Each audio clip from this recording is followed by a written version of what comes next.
And if you find yourself in that comparison loop, you are only one thought away from shame and inaction. Your seasons changed, and so should your rhythms. God can meet you in your one simple action step. Your strength is in Christ, not in your discipline.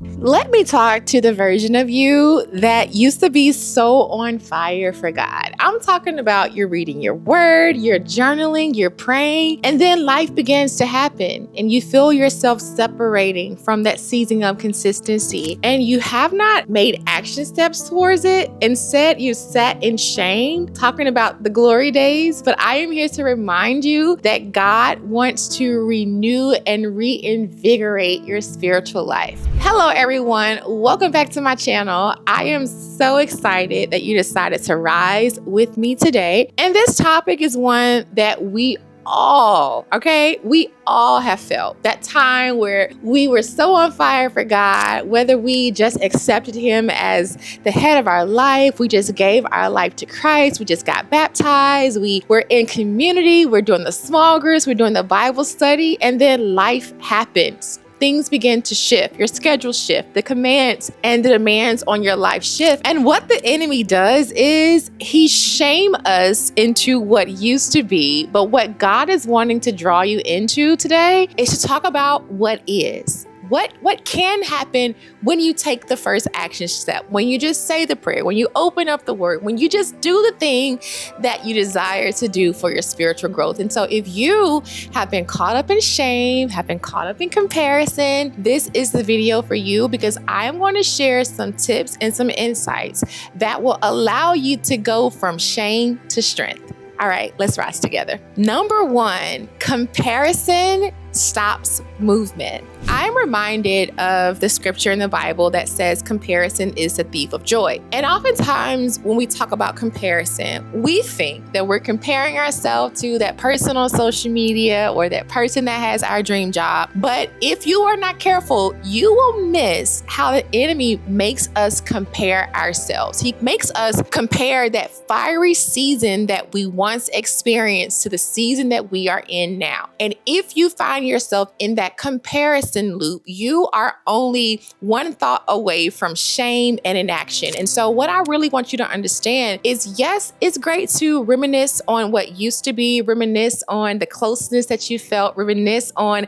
how consistent you once were, but you are not to fall victim to shame. It is something that stops growth. And so when you understand that God wants to do something new in your life, you allow God to meet you in your current season, in your current location, with your current obstacles, with your current insights on life. And so I just want you to just really understand that you're not supposed to be holding your head down no matter where you are in your ferventness with God.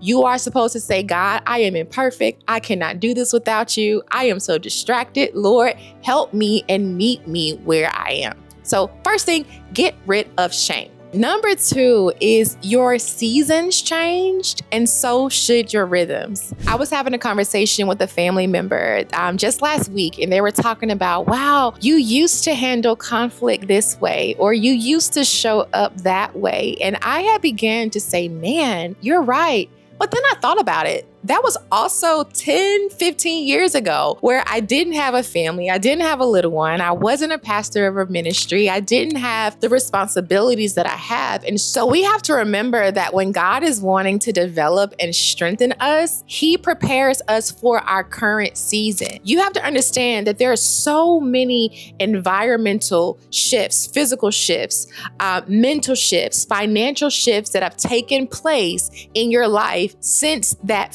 fiery season that you're comparing your now to. And so it is important to know that in this now season, your growth has changed, your demands have changed, the spiritual attacks on your life has changed, your insight has changed. And so this is a great opportunity to also invite change into your spiritual disciplines. So what we need to do is shift our mindset from saying, I'm not disciplined, to saying, Lord, show me how to become disciplined in my now, using my external environment, using the things that I've gone through, using my now now environment, right? And so when you understand that God is not trying to be limited to your past, you understand that God is too big to just be felt in one season of your life. And so I'm even reminded in Isaiah where it says, behold, I am doing a new thing. We like newness in so many areas of our life. We like new clothes. We like new ideas. We like new trips. We like to experience new foods. And so we are to have that same curiosity when it comes to our spiritual life and our development. We ought to say, God, I know that I once did said thing,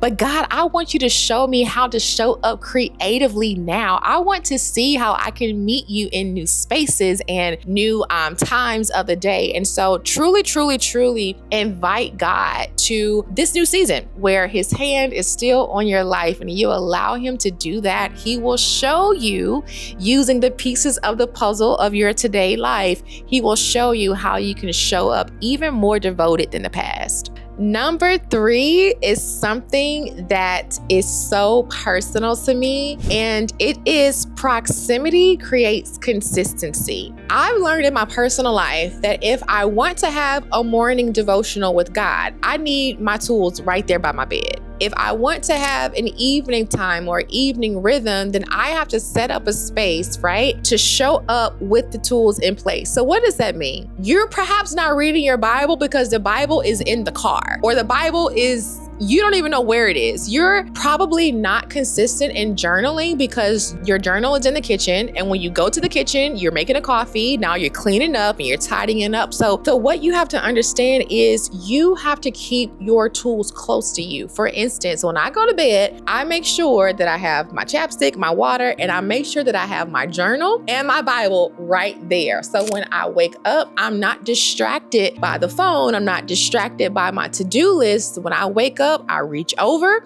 and I grab my Bible and I began to develop that muscle, because I realized when my Bible was somewhere else, my ADHD kicked in, and you know the rest of this story. So my question to you is, what do you need to have close? If you want to do a devotional, what book are you going to read? If you know that you want to do maybe one in the Bible app, maybe you download the 3-day, the 5-day devotional before you wake up in the morning so you aren't distracted. And so what tools do you need in close proximity? Because that is how you build consistency. Think about it. When you are wanting to work out, when you're wanting to go to the gym, you get the membership, you make sure you have the clothes and the attire to work out. You maybe even look online for some videos and exercises. You have a game plan to how you're going to work out. You don't just keep it in your mind. There's action steps. And so what action steps can you take in your life today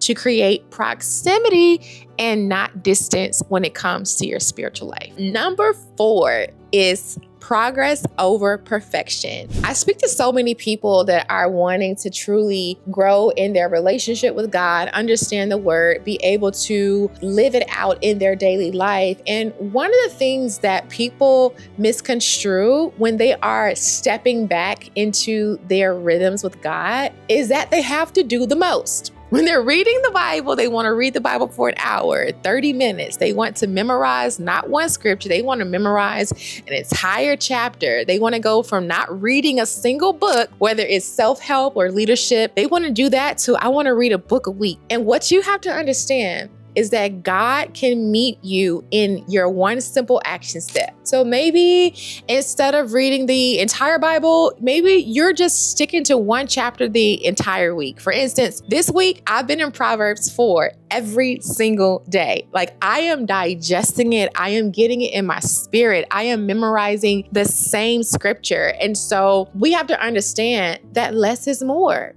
That less is more.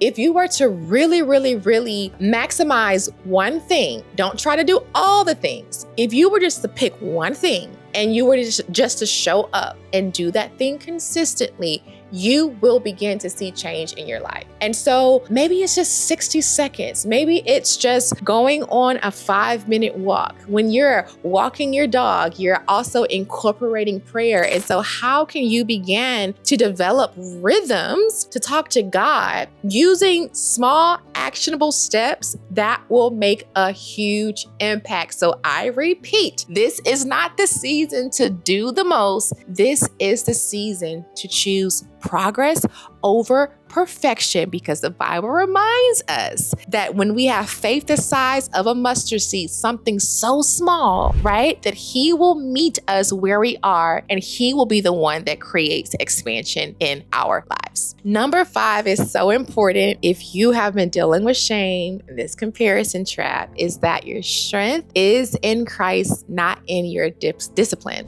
One of the scriptures that we absolutely love is Philippians 4:13. I can do all things through Christ who strengthens me. It is not your routine that strengthens you. It is not your discipline that strengthens you. It is nothing but the power of the Holy Spirit that strengthens you. And so we live in a society and a culture that makes us feel that we are in charge of our success, that we are able to steward the strength of our own lives. Yes, we have access. Yes, we have will. Yes, we have knowledge, but God is the only one that can strengthen your experience. What do I mean? Okay, you read the book, you read the Bible, you say the prayer. God is the one that is putting fuel and fire behind that time. God is the one that is downloading and speaking to you during prayer. God is the one that is providing clarity, peace, love, joy. And so it's not the fact of showing up for said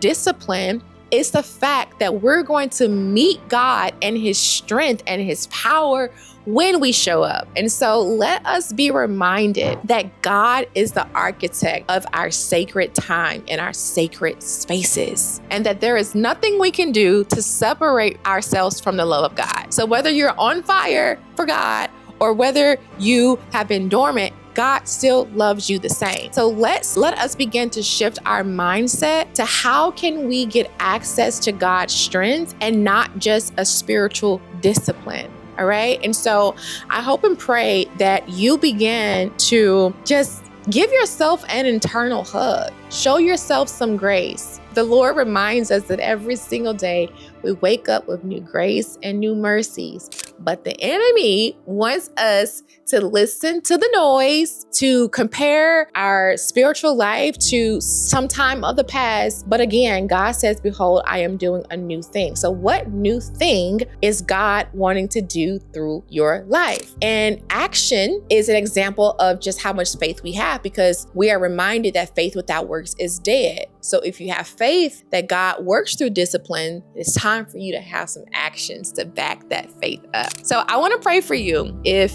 you're feeling stuck, if you are ashamed of where you are, if you have been a Christian for some time and you feel that there should be more fruit from your walk in Christ, no matter where you fall on the spectrum, just know that God loves you the same, and that when you make up in your mind that you are going to move and you're going to have action, God will meet you and back you up. All right. So let us pray. Heavenly Father God, just thank you so much for reminding us, Lord, that we are where we're supposed to be. We're not behind, Lord God. We are right in the will. And so, Lord God, I just pray that you just breathe your fresh air, your fresh energy into our lives, God, that we begin to think like you and talk like you and love like you and forgive like you, not in our own strength, but may it just be a representation of the time that we spend with you. So Lord God, may we hold our heads up knowing that you are our foundation, you are our solid rock, God, and that we will not fall because you are fighting with us. Lord God, I pray for excitement when it comes to developing a deeper relationship, God. I pray for creativity. I pray that we're not stuck in the past, but we're asking ourselves, how can we grow in Christ today? So Lord God, take over, get the honor, get the glory that is due unto your name. In Jesus' name we pray. Amen, amen, amen. So y'all, I hope and pray that you are going to do something today, that you're not going to stay stuck in the past, stay stuck in shame, and that you're going to see and realize that God is sending you a special invitation to get back and to rise with him. So share this video with a friend. Do not forget to subscribe to the channel. And as always, continue to rise because the world is waiting. Bye-bye.